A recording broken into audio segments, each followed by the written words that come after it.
Thank you everyone for tuning in this week. So we've got a very special guest this week. We've got Barry Carenza from Premium Edition Games. Barry, thank you for being on the show this week. We appreciate it. Brett, the honor is all mine. Barry, I want to start off by saying, love Super Blood Hockey. I thought it was really great. Tell me about Premium Edition Games. Like, how did it get started? What's the story behind that? So Premium Edition games got started when Jeffrey and JP they got together at a con, and they both love video games. They both love physical and retro, and they said, "Hey, let's maybe we can make a video game company, like a publisher." And that was in the works for a bit, kind of behind the scenes, and they were doing the Switch Mania Playcast. Mm. And a few months into the playcast, JP had to step back for a bit. He had his personal life going on, and Jeff needed a new co-host. So he reached out, and I answered the call. And he gave me a test. He's like, "Oh, we'll give you a test run because there's a bunch of people interested." And the next week, I was like, "Am I back again?" He's like, "Yeah, come back." And I kind of never left. And then meanwhile, little to my knowledge, they were still working behind the scenes on Premium Edition. And then they approached me and they said, "Hey, we have something really cool we want to talk to you about." And I was like, "Okay, cool," because at this point JP came back to the Playcast, and ever since the three of us have done the show. And sure enough, they told me about it, and my immediate reaction was, "I'm Mhm. in. I'm in. What do you need me to do?" Yeah. So ever since then, it was the three of us going forward and started, deciding what games to go for. And Super Blood Hockey, I believe they already had a contract for when I came on. But I got to play it right away. We did it for a playcast episode, and I just fell in love with that game. I said, "Oh, I totally believe in this." And what they say, the rest is Mhm. history. Yeah. So as far as coming onto the show, how did you get onto it? Like, how did you start even being part of the team, more or less? Like I said, when JP had to step away, Jeff, wanted to continue the show. And the whole plan for the show when it first, like the first iteration, was that as collectors, and I'm 100% guilty of this, we get games. We get a lot of Mhm. games, and often we don't get to open those games. We have such a backlog, and the idea was, hey, let's play a game every week from our backlog, and let's open it up, let's play it, let's talk about it. And that was the idea. So when JP had to step back, and I had been listening to the playcast, I loved it. And the first episode I did was Link's Awakening, and I'm a Okay. huge Zelda nut. I said, "Jeff, I need to be on the show." So I did, and I came onto it, and thankfully, he listened to me, and I think it helped that I was on other podcasts, and it's like, you come with a resume for a Mhm. job. It's like, here, I want to be on your podcast. Here's my other podcast. Here's my resume. You can listen to me here. Tell me what you think. And he's like, "You've got experience. Let's see what we can Mhm. do." And I had never really had any interaction with Jeff before this, and we got along. Like, we just got along really well. And, I was so grateful that he gave me the chance, and that he continued to give me that chance, and that he still continues to give me that chance, because, it's one of those things where you don't take things for granted. Um, you appreciate what you have, and you appreciate the opportunities presented to you, and you just do the best you can to add your own flair, your own touch, your own way of doing things for the betterment. Mhm. So you said that you're a collector. Is there a particular console, a particular generation that you collect? Everything. Everything. Everything from the Odyssey to Oh, the jeez. now I the Xbox Series X and the PS5. He used to say to the Switch, but that's no longer the Oh, latest. true. Yeah. But yeah, collector for Yeah. life ever since I was born. What where did you start? Like, what was the first thing you got as a child? Like your childhood memory console? I grew up in a household with an Atari 8-bit computer and a Commodore 128, and I loved those systems. And my my childhood was those systems. And when I first saw, like the Nintendo in '85, I saw it at a friend's house. Saw Super Mario Brothers. I had already known Mario from the original Mario Brothers and Donkey Kong, which were on other systems. and I fell in love. And I wanted that more than anything. So what did I get? I got a Commodore Amiga, which had some great games on it, but it wasn't a Nintendo. But I think not only did that solidify my love for Nintendo going forward, but it also allowed me to appreciate the other consoles out there. Do you ever look back at like the Amiga and as an adult go, "Oh my goodness," or do you still appreciate like the graphics? Oh, absolutely appreciate, because games aren't about graphics. And if you look at a game and say those graphics are terrible, I'm not going to play it. You're missing out. Yeah, the classic games, Pac-Man's graphics aren't good, Space Invaders graphics aren't good, Centipede, but for the time they were fantastic, and they're still timeless games. And the sad truth is when people talk about those timeless games, like some I just mentioned, that's what people think about. Pong, Millipede, Miss Pac-Man, all of those Dig Dug, the classic Namco. There's so many games that came out on the Atari and the Commodore that were part of my childhood that a lot of people don't remember, that were really advanced. Like Star Raiders, a lot of people may actually know that from the 2600, but the Atari 8-bit version of that was insanely advanced for its time. And one of my all-time favorites, Agent USA, which no one ever really talks about, had you going from town to town trying to find like Invasion of the Body Snatchers kind of deal.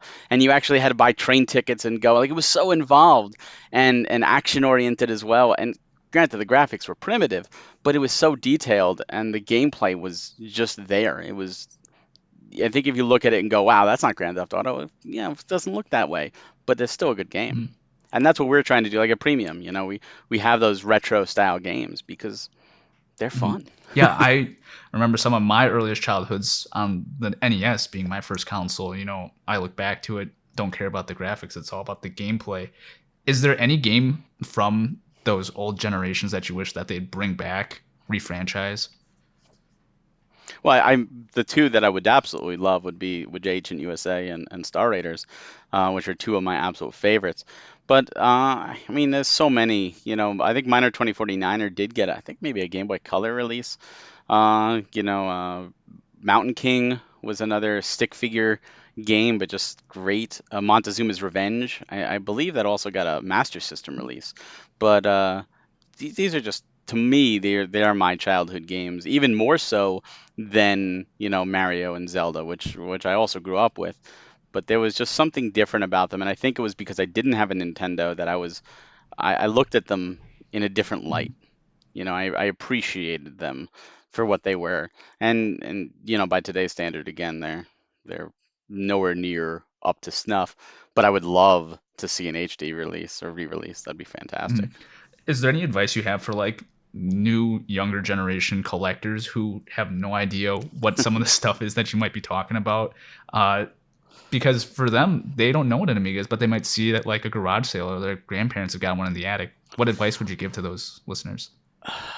I would say, if you're a new collector right now, I feel terribly sorry for you. And the reason I say that is because the prices right now are flying through the roof, and it is absolutely insane. A game you could have gotten last year for $20 is now $250. So it's very hard for a new collector, but I don't think you should be discouraged because there are still deals out there. I think really you should collect what speaks to you. And that's something that I've talked with other collectors over the years. And I see people go, well, my collection's better because I have X games, or my collection's better because I have this set, or no, the answer to that is neither. Neither of those collections are better. The collection has to be personal. No matter if you have 5 games or you have 50,000 games, if those games bring you joy, that collection is amazing. And that is what you have to remember. You can't look at big collectors and compare yourself. Oh, my collection pales in comparison, therefore I'm in nothing. No, that's not true at all. Don't ever think that. Collect what you love, collect what you enjoy, play what you enjoy, and just be prideful. If you get to a garage sale, I know COVID changes things, and we're still recording this during COVID, but if you can get out there at a garage sale or something and you find somebody with, I doubt you'll find Amiga stuff now, but say you find someone with Amiga stuff or Atari stuff, and they're like, oh, it's a box of 50 games, $20 for the whole thing. Go for it. Try those out. You might be surprised. hey, if you can find a TV to play them, you might be say, hey, some of these games are really cool. And you know what? If you don't like them, then that's where trading comes into play. Find another collector who's looking for those. Trade, that's part of it. Is it's a community, and if we work together, if we help one another, I met some of my best friends and some of the greatest people ever just from collecting circles. And it's great when you're looking for that one game and someone says, "Hey, I found it. I could pick it up for you, and you could just pay me at cost." It's awesome. What was that one game for you? Ah, God.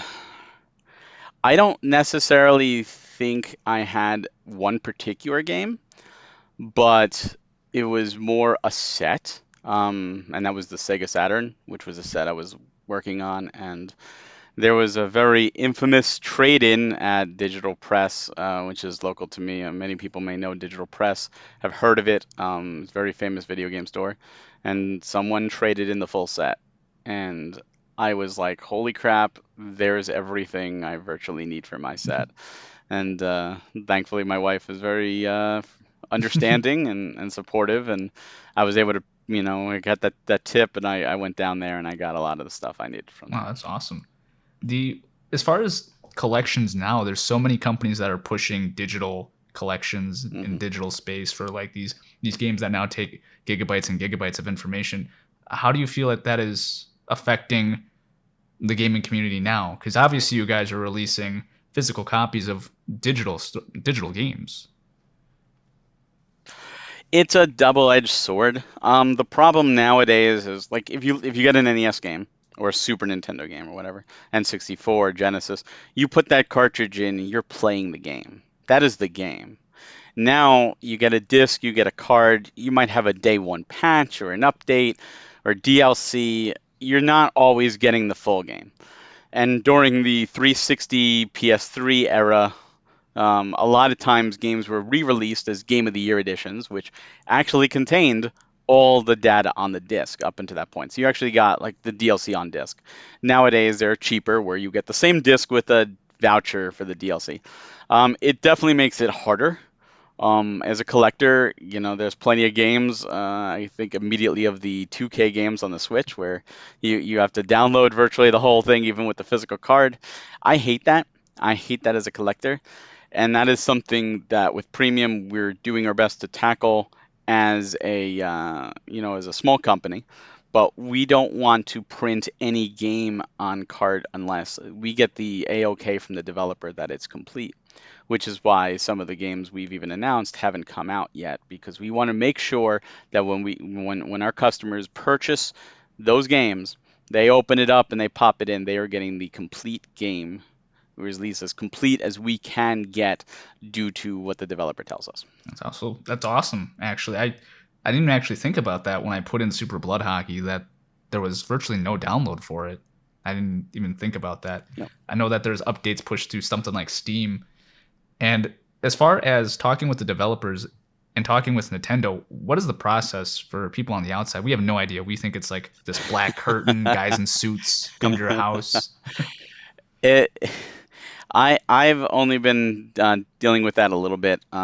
Jeff has taken the blunt of that conversation, but it's with Nintendo, it's a pain in the butt. And that's one of the reasons Super Blood Hockey got delayed, is because we were ready to go. The game has been out digitally, and we submitted it for lock check, and Nintendo's like, "Oh, we found a little bug here. You got to fix it." Well, So then we had to go back to the developer, Loren, and say, "Hey, you got to fix it." And they fix it, and we send back to Nintendo. And it's a process, and that one took a couple months before they were like, "All right, you know what? Now we're good." Um, to me, talking to developers is my favorite part, just because developers are often appreciative. You make a game, you're happy if 5 people play it and find fun. To have, the ability to have your game get a physical is got to be an amazing thing. And one of the things I've noticed over the past week is Lauren has been posting on all the shares, and just he has to be on cloud nine. I'm so happy for the guy. He's an amazing, amazing guy, amazing developer, and just being able to talk with him in the past to feel that passion, to know his passion, and to see his work of art getting praised, that's awesome. So it is a lot of work. It's not one of those, oh, hunky dory, I could just push a button and make it happen. It's a lot of hours, a lot of time, and it's a team Mhm. effort. It's absolutely a team Yeah. effort. Is there anything that the team wishes they knew back when the project started that they know now? Uh, Probably cost. A lot of things are expensive. Just making there's so many assets. Think about just making the cartridges is one price, and you got to make the artwork, you got to have the cases, you got to have all the goodies, the manuals printed, the cards, even the ESRB on the cover of every game is an ESRB. You have to pay to have that. You can't just slap it on there. It's got to be approved. There's a lot of expenditures with that. I think the other thing is just time. Um, even the biggest companies set roadmaps, and sometimes those roadmaps don't always come to Mhm. fruition. They don't come out. There's delays. Not only games, just in there's anything, TV, movies, books, whatever. So I think it's just patience. When we started, we wanted to get out the door. Let's get everything out there. Now it's more like we need to slow down. We need to be patient. We need to not rush things. We need to make sure that what we're delivering are premium products, and that the customers are happy. And we're going to do that in the best manner we can, which isn't always the fastest, but we're very appreciative of all the customers that understand that and have sided with us and stood with us. And just the outpouring of love from the community, of those who did pre-order like Super Blood Hockey back in August, yeah, when we put the pre-order out there, and now they're getting it, and they're like, oh my god, like, I'm glad I supported you, like, this is great. And a lot of people are so happy with it, they actually went and they purchased Pigeon Dev. They're like, wow, this is so good, I need to have this one too. And there's a saying, the product sells itself, and I think that's the case.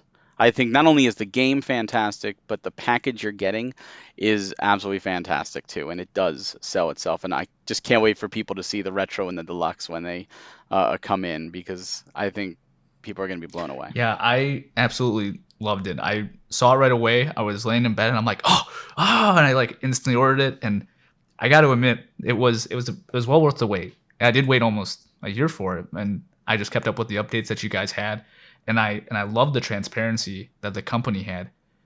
Was there ever a point where you guys had maybe a doubt that the game might not actually get released within the time frame you guys wanted? Yes. Definitely a doubt in terms of time frame, because we missed our time frame. There's no hiding it. I mean, we were planning on getting Super Blood Hockey out in December. That was the goal. That was what we shot for. That's actually what we publicly stated. It was that lock check thing that went back and forth with Nintendo that delayed it several months, and because of that, it held everything else up. Mm. We didn't want to say go ahead with all the other production until Nintendo gave the okay, because otherwise we're spending all this money to have all the cases ready and all the manuals printed. If we can't have a game in there, it's pointless. That's actually why Pigeon Dev launched the same time, because Pigeon Dev was approved, and we said, well, we can start putting our resources towards Pigeon Dev and get that out. And it just so happened to work out that we were able to get them both out the exact same time, which was a miracle. But it was absolutely a delay, and it sucked. But like you said, the transparency, that is something we strive for as a company. We do the newsletters. JP puts together the newsletters. We do the playcast. We want to tell everybody right there on the playcast, hey, this is what's going on. This is, the up to dates. If you listen to the playcast, you're going to get the up to dates. This is why we have social media. This is why we have a Discord. This is why you can ask those questions to social media and to Discord. And we also have email, and you can email us, and I'll do my best to answer you in a timely manner and give you any answer I can provide. We just want our customers to know that we have your back. We're gamers too. We're collectors too. We buy from all those other companies. We want everything to come in great. We want our products to come in great to you. So, we try to be as transparent as possible, because we've seen the opposite of that between Warren collectors ghosting people to physicality, poorly communicating their message and changing things up, to strictly limited, just being really quiet on some parts. Dispatch has been very quiet, and even limited run for a long time. People are like, "What's going on? When are these games coming out?" We didn't want that. We didn't want people saying, "Oh, well, you'll never hear from them." We want the exact Mhm. opposite, which is what you said: the transparency. They're good. The communication is good. We strive to be the best customer service that we can provide, and we want to do everybody justice. Yep. And as a consumer, that was one of the things that I really appreciated the most was that transparency. And it's something that you see almost lacking now in today's society. Um, like you have a lot of these Kickstarters where sometimes they take the money and run. And I'll be honest, that reassurance and even the updated videos on YouTube, something as simple as showing, hey, we can't show you everything, but this is the physical game.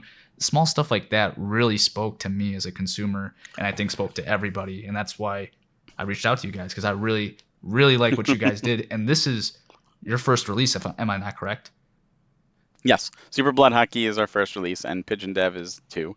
You can see that we did mark the back of the slipcase with a 1 and a 2. But yeah, like the carts came in. Yeah, I remember when when those were shown at the warehouse. We have team message, and JP was very excited. It's very very hard to keep secrets from Mhm. everybody. I'll give you this little thing. It's very hard to give secrets from everybody because JP wants to share everything. He is absolutely the kid in the candy store. I got to show everybody everything, and he was like, we got to show everybody the card. I'm like, yes, we do. Let's do it. Let's do it in an email blast. Let's do it in social media. Let's surprise people because he wanted, especially as a startup company, there's always that fear. Are they even going to put anything out? Is this going to come to fruition? And we knew it was going to come to fruition. We absolutely, when you make a company and you put your name on it, Jeff and JP put their name on it. I put my name on it. We have our reputations to think about. We don't want to do people wrong. We want people to hear our names and go, you know what? I'm going to trust that because I trust them. And it's very, very easy to lose trust and very hard to earn it back. And we absolutely don't want to lose anyone's trust, which is why the transparency, which is why we showed off here's the cards, here's the artwork. We even did a thank you video that's up on our social media, and Jeff was showing the deluxe box for Pigeon Dev Deluxe Edition, which hasn't come in yet. He was showing that because like, look, it's coming, and we want you to see those little things, and we'll hide little hints to things in a lot of our videos. So if you watch our videos, just keep a keen eye because JP is not the only one that likes to give away little secrets, and so there's always little things hinted everywhere. Yeah, one of the things that I thought was really cool that you guys did was the challenge cards, and you guys even released a video on Hmm. YouTube about uh, how to actually submit it and like actually email you guys, Yes. because and not to impatiently wait.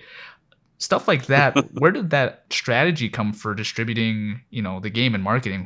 Where did that idea come from? I would love to sit here and tell you that the challenge patches were 100% my idea, and I would be lying, and that's why I can't do it. The challenge patches actually was Jeff's idea, and it came from the old Activision games in the Atari, Oh, which they used to do challenge patches back then. And I vaguely remember it, but Jeff had a bigger memory of doing that, and because of that, he wanted to bring it back. And I said, yes, that is a good idea. And another idea we wanted to do was with unboxings. We were tossing how could we get people to show off unboxings because we all like unboxing videos. And I had an idea, and my idea was to give people a discount on their next order if they do an unboxing. That was my idea.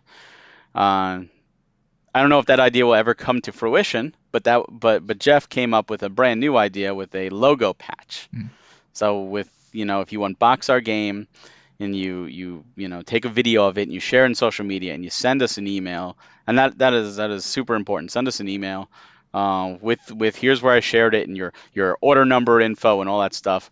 We will get you a logo patch just as our way of saying thank you for doing an unboxing. And then, of course, inside every game, as you alluded, is the challenge patch, and there's a challenge card. And if you do the challenge, now the challenges are actually not us doing it; it's the developers. We ask the developers to come up with their own challenge. So these are actually developer challenges from the game developers themselves. You do the challenge, you follow the instructions, you post it on social media, you tag us, you put premiumeditiongames.com, you email us, give the order number so we can look up your information, and we'll send you, and I'll show you. This is what you get. See right here. This is the Super Blood Hockey challenge patch. This is what you will get when you do that. And if you do Pigeon Dev, you'll get the Pigeon Dev one. And a fun little factoid about these, at least with the Super Blood Hockey, when we came out as premium edition games, we actually had a different logo than what we have now. Um, so on the Pigeon the Pigeon Dev one, you'll see the premium edition games logo. That's what we have. That's on all our games. That's on our website. Everything, because our original logo, it was too close to the Switch logo, so Nintendo actually made us change it. However, Nintendo made us change it after, and only after, we actually got the Super Blood Hockey patch.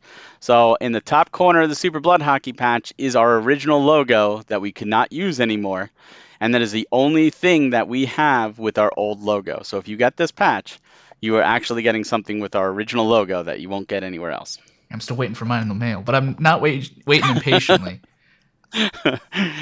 If okay, as long as you've emailed and you got I replied back to you, then you're good to Oh yeah, go. that was one of the coolest things I think that has ever happened. Like I was so excited to get the game, and then I saw the challenge patch, instantly posted it to Twitter. Looked like a fool. My hair was a mess in that picture. Yes, it was awesome. It was hot garbage. If you guys want to check it out, I'll leave a link for the tweet. But the really cool thing that I liked about it was the team itself. Like you, for instance, were thanking people, and you guys were actually really engaging well with the social media.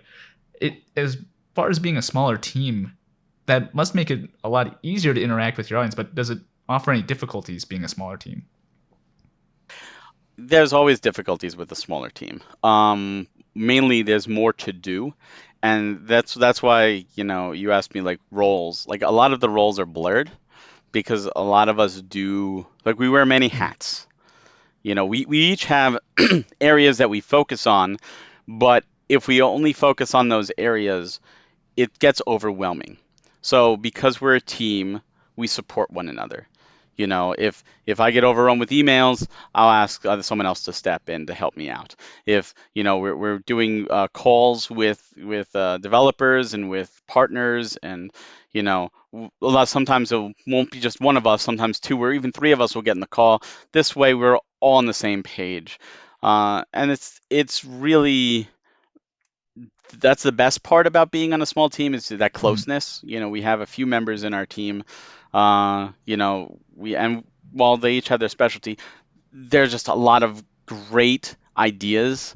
Like you mentioned the video about do's and don'ts with challenge patches. JP came up with the idea. Frank was the one who recorded it and did it. Our editor Dan put it together. Just absolutely excellently well done. Frank has that sense of Mhm. humor, and we like to play to each other's strengths, and that's why I was like, this is going to be a fun thing, and he did a great job.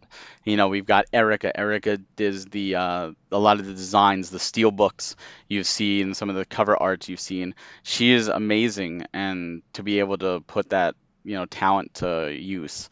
Rowan has worked on manuals and has worked with Jeff on the manuals for these games. Beautiful full color actual manuals and not just like two sheets, and everyone just steps up. Steve, which he hasn't had his work shown yet, but he and Jeff wrote the guide.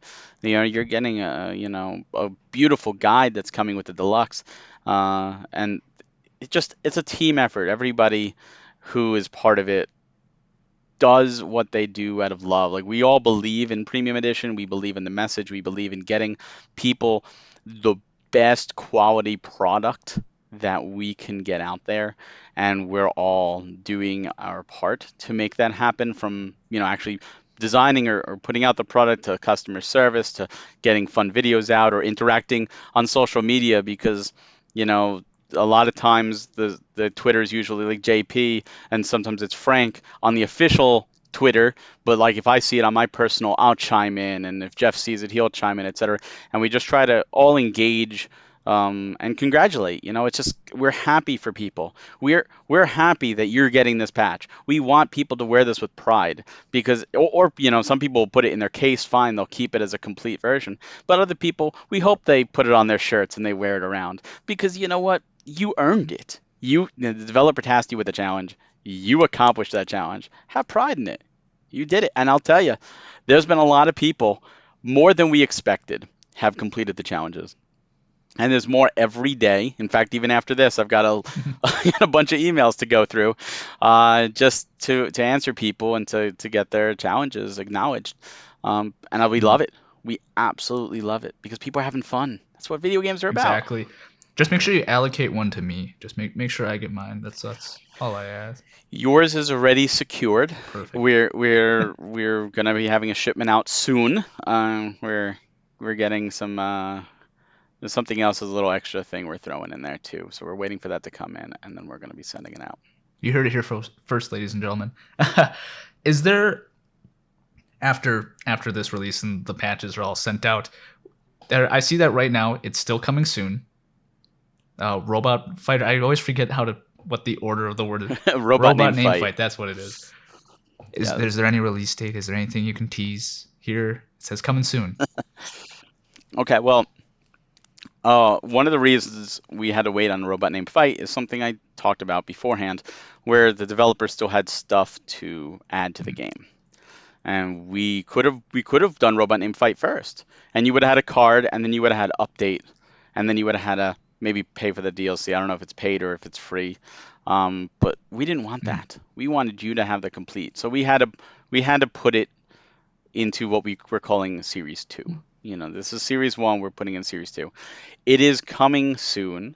I will say that a lot of the stuff that needs to be worked on for it is being worked on. Like we're not just like let's start at ground, you know, the base right now. Like you know, we're not going from 0 to 60. We're going more from like 35 to 60. So we've already started on a lot of things. I will say back in August we dropped a direct, and we are starting to write the script and get things worked on and designed for a second follow-up direct. And I will tell you that in that direct, more information on a Robot Named Fight will be talked about. Awesome. I will stay tuned for that. I heard about the vinyl NES sleeve, and I was like, oh, I went to go pre-order, and it wasn't there. I was like, oh. So I just keep checking it every morning because I love my NES. As far as you, Barry, what do you want to see premium edition games continue to do, and where eventually where's the goal? Like, what do you want it to become, or what do you not want it to become? You don't want it to become EA, I'm assuming. Well, our goal is to keep it simple. Our plan is to do 4 releases a year, 1 a quarter. That's the idea, to try and give every release the attention. I will tell you that Super Blood Hockey and Pigeon Dev we do not count as 2021 releases. We count as 2020 releases because that's when the pre-orders went up. So those don't count. We are not wanting to rush. You know, obviously, if you ask JP, if JP was on, JP would probably tell you, and if he's listening, he'll probably agree. He'll probably say, yeah, I would want every digital game that's ever out there as a physical, and I would like to put them all out. And you know what? I echo that. I would love to do that, but I also know it's not feasible. So I hope that, you know, in the future we grow to that point that we're able to consistently deliver 4 excellent, you know, premium editions every year that meet everyone's quality. Could there be extras, in addition to that 4? Sure. Depends how things go. It depends on how things fall. We've already shown that we're not afraid of partnering with Kickstarters because we have the Kickstarter with Sunshine Manor. we're going to go after games that we believe in, and that's something that is important because it's not just what one person wants. We all play the games.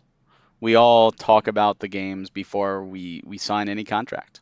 And if there's a game that's presented to us and we say, you know what, this doesn't feel good, this isn't a fun game, you know, we're not going to go for it. But if it's a game that really resonates with us and it's like, wow, this game is amazing, we're going to shoot for that. And unfortunately, there are more than 4 of those a year. So hopefully in the future we are able to deliver that as long as the quality doesn't Mhm. dip. And that's a key. You know, people forget that a lot of this stuff takes time. Art takes time to create, manuals take time to write, guides take time to write. It's not just boom, everything's done. So we don't want quality to dip in that regard. So we're going to still continue to take it slowly. And all we ask is our customers to have patience, to, be patient in this journey with us. We absolutely love the support, and we hope you're along for the ride, and we hope to continue to deliver great titles. And in our Discord, we have like a suggest a release channel, and people have been suggesting some great stuff, and a lot of stuff we've already reached out, and the ball's rolling, but we don't want to get too far ahead of ourselves because our fear is there's a great game, you'll hit it in 2023. We don't want to hold developers Mhm. back either, because if we're that backed up, let the developer find somebody else that can get it out sooner. We're still collectors. We care about the developers more, first and foremost. We want the developers to get their game out and have that physical copy of their game, and obviously get paid for it too. They need money to keep developing new Mhm. games. So, who knows? We're in it for the long haul. We're not a two and done. We definitely are in it for the long haul, and it's going to be a very exciting Mhm. journey, and just it's a learning experience at the same time. That's awesome. The final question I have for you here today is where can our listeners find more information about Super Blood Hockey and other stuff like that? Where can they find you guys online? Absolutely. I mean, you can find us at premiumeditiongames.com. Right there, you can purchase our games and you can get all the information from that. You could also listen to the Switchmania Playcast, which we do. We're trying to get back into a weekly schedule. We hopefully will be continuing that. And you can find that pretty much anywhere that you can listen to podcasts. We do have, with that, we have Anchor, where with Anchor you can leave a voice message and we will play that on the show. And we also have in Discord, we have a channel for Premium Edition or for the Switchmania Playcast, and you can leave comments in there, and we will read from that channel on the show as well. So we want to hear from you. We'd like to have the community be a part of that show. You could also, of course, find us on social media. Facebook, Twitter, Instagram. Premium Edition Games, and I think Twitter is Premium Edition One. So you could find us all there. I know Frank and JP are relentless on social media. They are definitely crazy, and you reach out to them. JP doesn't sleep, so you'll probably get an answer uh, relatively quickly. But if you don't, just be patient. You'll get one. And of course, you could find our Discord again.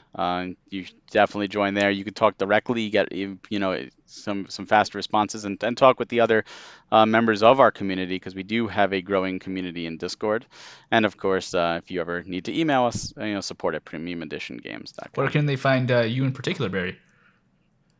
Me in particular, you could find me on Twitter, which is where I usually am in terms of responses on social media, which is at Hawk Hellfire.